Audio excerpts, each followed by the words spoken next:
Welcome back. This is Asa Lanham. I'm the Chief Executive Officer of Innovaro, and this is the 9th video in our series on Launchpad Imagine. And in this video, we're going to take a look at what we do with all of those large number of individual ideas that were generated in the previous step as we move into the potential to cluster ideas here and to get bigger, bolder things that we can go forward with. And this is step 5 in the Imagine process. This is the second step in the ideation phase and the last step in that phase. So let's take a look at it. This is the login page, as you see, and what we've done now is just go to step number 5.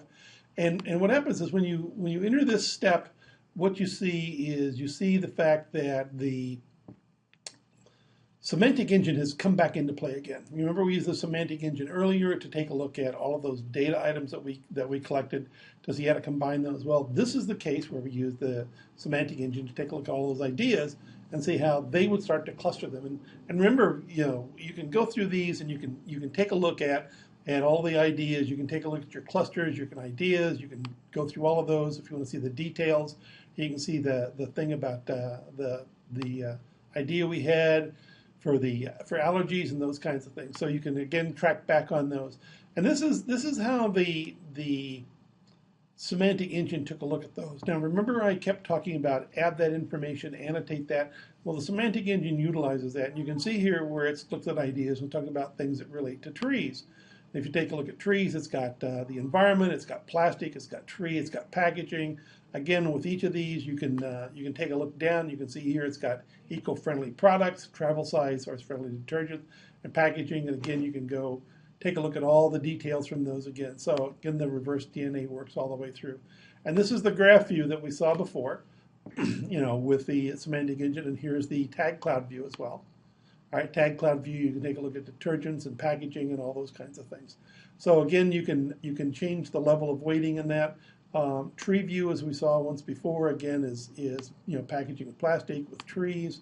You can see the ones that we saw before. So you've got the same views you had. So you don't have to learn new views or things of that nature. But what you really want to do now is you really want to make the decision about what are those clusters of ideas that are important to you, right?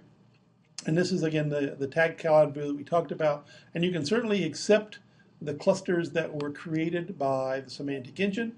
You can drag them over, it picks them up, you can name them, you can keep them, but you don't have to, right? You can say, no, I don't want to do any of that, and you can just take them away, singly or collectively. And you can make your own, so you can say, let's think about these for a minute. Okay, so allergy-proof detergents, we like that over here. We also like organic scents, because we like, the organic part. We like some of those ideas.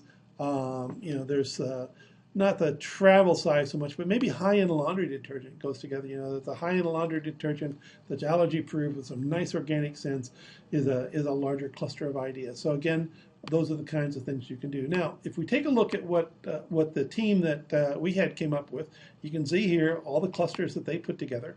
And you can see exotic custom scents and step up and travel. So let's take a look at exotic custom scents. And they said it's exotic smells, right? If you give information about yourself, and high-end laundry detergent. So their idea was you can have exotic smells, particularly if you give personal information and they fit into a high-end laundry detergent. And that's how you start to move from the fundamentals of a cluster, of an idea into a cluster of ideas to try to get into something that gives you a bigger and a greater value. Idea clusters are easy to create. The semantic engine helps you do that. And it's great for going into the next phase, which we'll do in our next video, which is elaboration, where we take these clusters of ideas and turn them into platforms and then into business concepts. Thank you very much. I look forward to seeing you in our next video. Goodbye.